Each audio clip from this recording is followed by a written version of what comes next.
Hello, Bacho. Let's read the question. The question says the equilibrium constant of the reaction copper solid plus 2 Ag plus aqueous. I have copper 2 plus aqueous plus 2 Ag solid.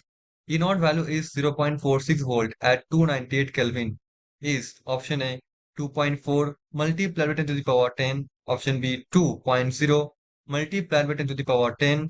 Option C 4.0 multiplied by 10 to the power 10. Option D 4.0 multiplied by 10 to the power 15। So question में हमको ये पूछा कि हमारे पास एक reaction given है copper plus 2 Ag plus I have copper 2 plus plus 2 Ag। E not value given है एट 298 केल्विन पे। हमको पूछा है इसका इक्विलिब्रियम कांस्टेंट क्या होगा। So the key concept of this question is equilibrium equilibrium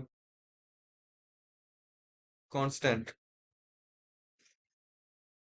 हम जानते हैं हमारे पास जो जो डेटा है वो मैं पहले डेटा लिख लेता हूँ। हमारे पास फर्स्ट ऑफ ऑल एक रिएक्शन है। हमारे पास है E not value. E naught is nothing but 0.46 volt. हमारे पास टेम्परेचर है 298 केल्विन। ये जो रिएक्शन है आप देखो इसमें कितना इलेक्ट्रॉन ट्रांसफर हो रहा है। यहाँ पे दो इलेक्ट्रॉन ट्रांसफर हो रहा है। N equals to two. कैसे? क्योंकि कॉपर से हमको मिल रहा है कॉपर 2 प्लस प्लस 2 इलेक्ट्रॉन। और हमारे पास 2 Ag प्लस ये दो इलेक्ट्रॉन गेन करके हमको मिल जाएगा 2 Ag। तो इसमें दो इलेक्ट्रॉन ट्रांसफर हो रहा है 2e माइनस इजंट इट। सो हम जानते हैं कि एक इक्वेशन होता है that is delta G not is equals to minus N F E not cell. एक और होता है delta G not is equals to minus R T L N K. तो मैं दोनों को इक्वेट कर सकता हूँ। हमारे पास होगा minus N F E naught is equals to minus R T L N K. Minus minus cancel हो जाएगा। तो अल्टीमेटली हमको चाहिए के, तो l N K is equals to n F E naught divided by R T. So मुझे यहाँ पे value input करना है। एन का वैल्यू 2 है, एफ क्या है 96,500 coulomb, right. Multiplied by E not क्या है, ई नॉट हमारे पास है 0.46 वोल्ट, ये है 0.46 डिवाइडेड बाई आर क्या है, आर हमारे पास है 8.314 जूल मोल इनवर्स के इनवर्स मल्टीप्लाइड बाई हमारा क्या होता है टेम्परेचर कितना है 298 केल्विन।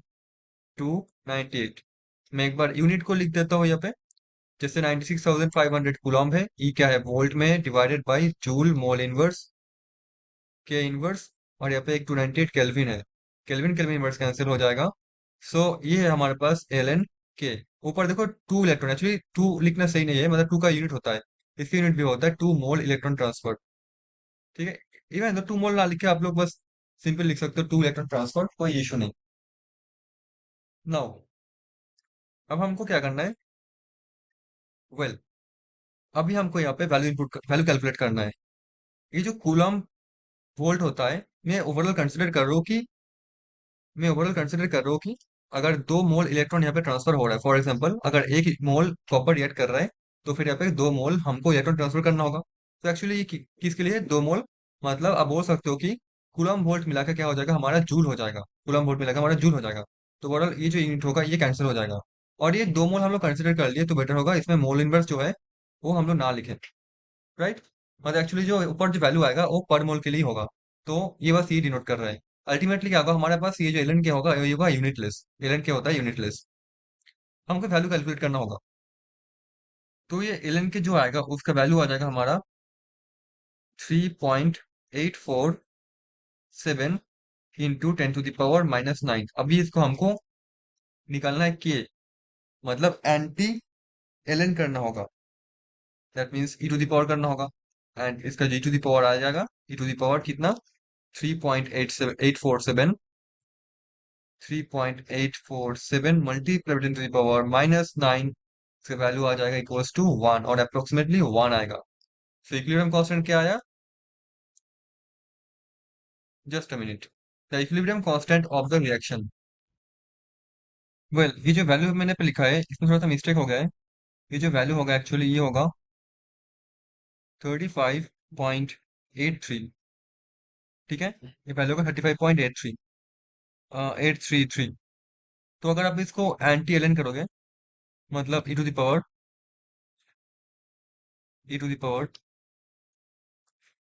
35.833, ये क्या होगा?